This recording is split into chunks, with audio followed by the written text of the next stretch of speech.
Today we are going to talk all about Alaska. I've got some updates for you as well as some really useful information that I think you're going to find handy. And so let's go ahead and talk about Alaska today.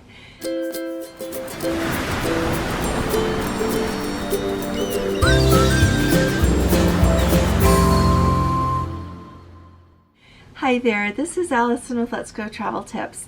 So as far as Alaska goes, we are going to start off with what is going on in Skagway. As I mentioned the other day, if you are new here, last year there was a rock slide in Skagway right next to the dock, a really big dock that they have.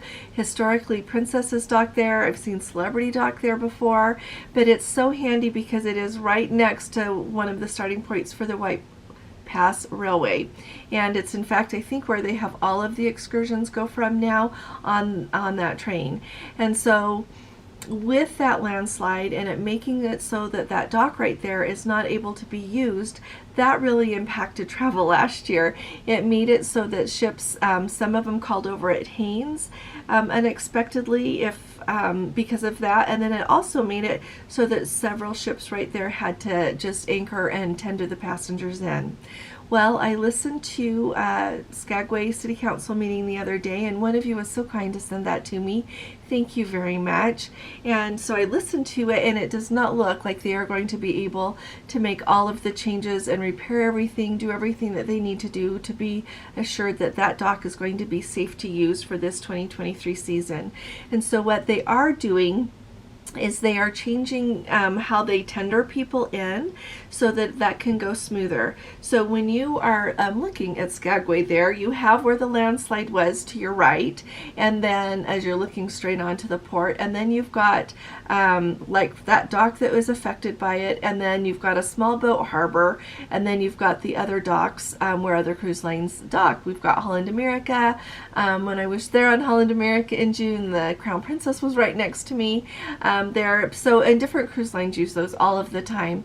But what they are going to do is start having it so that passengers tender in to that small boat harbor there, and they are going to beef up the amount of security that they've got there to handle passengers more quickly and be able to get them through.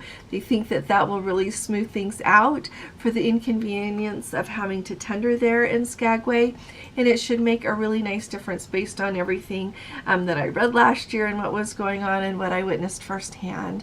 And so when I was there at the end of June, you could see the rock slide. It had happened before then, and then rocks came down a couple of more times throughout the season, and so they really have to find a long-term fix to make it so that that is a secure area for ships to dock again. So along with that knowledge that tenders are really going to be a thing for this year again, here's something that occurred to me that I wanted to share with you. So if you or someone that you are traveling with has to have a wheelchair, be aware that you maybe not be able to use the tenders. The tenders, I've been reading about this, and it looks like if it's going to weigh more than 100 pounds, like they can't get you on the tender. And so if it's like a child that is small and in a wheelchair that someone in the family can just pick up, take the wheelchair on, carry that, no problem, that would probably be okay based on everything that I know. But if you're someone that has to use a wheelchair, has to use one of those fancy automated scooters that they've got, be aware that if you are on one of the cruises that has to tender, that you might probably not be able to get off there in Skagway. And I'm telling you that so that you've got time to look at your itinerary and see what it says about tendering and everything. And so if you have to switch your cruise, if you haven't made final payment, if you can switch to a different sailing so that you for sure get to dock. I just wanted you to kind of think of that and be aware of that so that you don't pull into Skagway and you are surprised that it's a tender port for you and you can't get off the ship. So make sure you take a good look at that, alrighty? Now, another thing that I wanted to talk to you about with Skagway there is the White Pass Railway. That White Pass Railway goes clear up the whole big canyon there up to the top, and actually goes clear up to Canada. They've got different routes that they run. They actually do like hikers services, like drop you off to go on hikes. They go to different destinations. But what they do with cruise ships is they take you, like I said, up that canyon and up into Canada, and then you come back down again. The last couple of years they have been doing some construction, so you haven't been able to go all the way up. Now, I still think that even if you were able to go part way, it's worth it because the scenery there is just spectacular. It is so beautiful, and for part of it you are like right on the edge of the mountain there as you go, and I am a person that doesn't like that, so I always stay on the inside of the train against the mountain there when we're on that part. And so if that bothers you, when you get on the train, sit as you're facing forward towards Skagway, sit on the right hand side. But it is just spectacular. But I wanted just to give you that update and let you know that their construction is done. So now the train will be able to go all of the way up. And then there are different excursions, so you can book it that you take the train up and then come back down, and literally you just turn your seats around. It's really kind of cool the way they have you do that. And they take the same rail back down.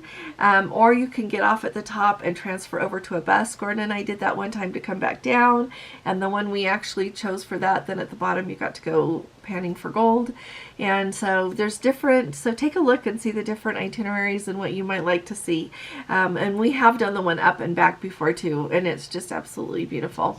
So I thought I would just bring you up to date on that. And another really fun thing to go with that is when I was double checking the White Pass Railways website, they have job openings, you guys. So if you just want a job for the summer, here you go. How fun would that be? Like, really. So they have people, you know, that do the train, and then they have someone that narrates. They tell you, like, talk to you about going up and back. They tell you all about the history and what you're looking at. They do a really good job. And so just thought I would throw that out there, and Gordon will put the link to their website below so that you can see it if you're interested in a job. And then also, you know, every once in a while I tell you, Princess, go to alaskajobs.com if you want a job for the summer. If you know a college student and they want to earn really good money, that's a place to do it. I know that they give you your housing. If you work for a cruise line up there, they give you housing, and I think you have to pay just a nominal fee towards that. But so you don't, it's not like you have to go and think, where on earth am I going to live? So it's a really good option. I always say someday Gordon and I are going to do that for a summer when we retire. And it just seems like a lot of fun because you get to do a fun job and you also get to see Alaska and you get to be there. So wanted to put that out there for you if you would like something to do. Now, another important thing that I wanted to talk to you about really quick here when I think of Alaska is excursions, and I talked a little bit about the other day, and how when you've got your cruise booked, it's important to go on, look at your excursions and get them booked so that the one you want doesn't sell out, because they will sell out. Some of them do sell out. And then I also mentioned how you, when you get off the ship, can go ahead and there'll be tour providers there to offer you different tours that you can do as well. One thing that stuck out in my mind a lot is someone had put in the comments wondering if it was a good idea to perhaps wait and book when you're going to be there so that you can see what the weather is like for the day and then decide, because you don't want to go somewhere when it's raining. So something really important, and this is just me, but be aware that a lot of Alaska is in a rainforest, especially along the areas that you visit on a cruise. A lot of that is a rainforest. It rains a lot there. It's not unusual for it to rain some every day. And it can vary. Sometimes it's just like a light mist to a little rain shower to a lot of rain coming down.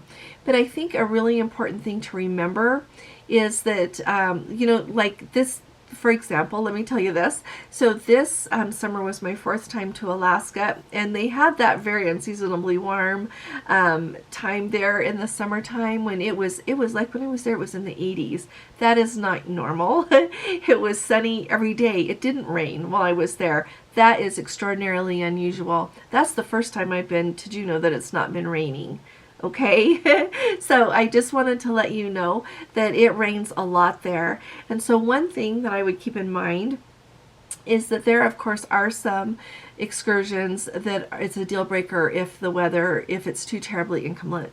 inclement. For example, like I think some of the plane rides, some of the helicopter trips, some of those is just going to be a no-go if the weather is too bad. At the same time, if you book a whale watching excursion, or you book to go out to see the Mendenhall Glacier, or you book a kayaking excursion and it's raining, you can still go and enjoy it. Is it as nice as it is on a beautiful sunny day? No, it's a different experience, but you still get to see everything. When you go on a whale watching excursion, you are in a boat that is covered, and so if it's raining, you're okay and you can still see. That is one of the reasons that I am still working on my updated, getting my gear together for an updated packing video, but that's why you take a weatherproof jacket to put over you so that if it's raining, you don't get soaking wet and you can still enjoy. And so if you wait until the day that you are there to book what you're going to do with the cruise line, some of them might be sold out, and I don't earn anything for excursions. I am not selling different cruise lines excursions, but I just want you to keep that in mind, that a lot of times it's going to rain in Alaska, and hopefully you'll get a beautiful day that it's not raining, but if not, still get out there and enjoy it. Still go see what you were going to go see and enjoy the whole experience. Now, the last thing that I wanted to tell you to go with that is someone also mentioned, be aware that if you're going to go ride on a helicopter or a airplane or anything there, you're going to have to sign a waiver. That is not unusual. When we just went on excursions in the Caribbean, you have to sign a waiver. They ask you to do that to get on the bus, just to take the bus out to the beach resort. And so that's not unusual at all. If you didn't know that a lot of places do that, there you go. You're going to have to sign a waiver so that they are not liable. And along with that, you know what? I am starting to get cold feet about going on the helicopter to ride on the dog sleds. So if anyone would like to share their experience and say what you think, I've been leaning towards canceling that excursion and going and seeing the Mendenhall Glacier and whale watching instead. So if anybody has any input for me, I know that those of you who have done it say it's just spectacular, but at the same time, I think my worry side is kicking in a little bit. But I just wanted to let you know all of these things to think about when you're going to Alaska. I honestly believe and truly that if you have the right gear, the right clothing, that you can enjoy any day there in Alaska, whether it's raining or whether it's sunny. And so just putting that out there for you. If you have other questions about Alaska, go ahead and ask them. I am happy to answer them for you. Like I say, I just love Alaska. It's amazing. Gordon and I are looking at Alaska cruises for later this summer, just because. So I thought I would just bring you up to date on all of this. So I thought I would bring you up to date on the latest. I really appreciate all of you. If you appreciate these updates, please give this video a thumbs up. If you haven't subscribed yet, please hit that subscribe button, because we do need you with us. And I'll be talking to you all again really soon. You all take really good care. God bless you. Love you. Bye-bye.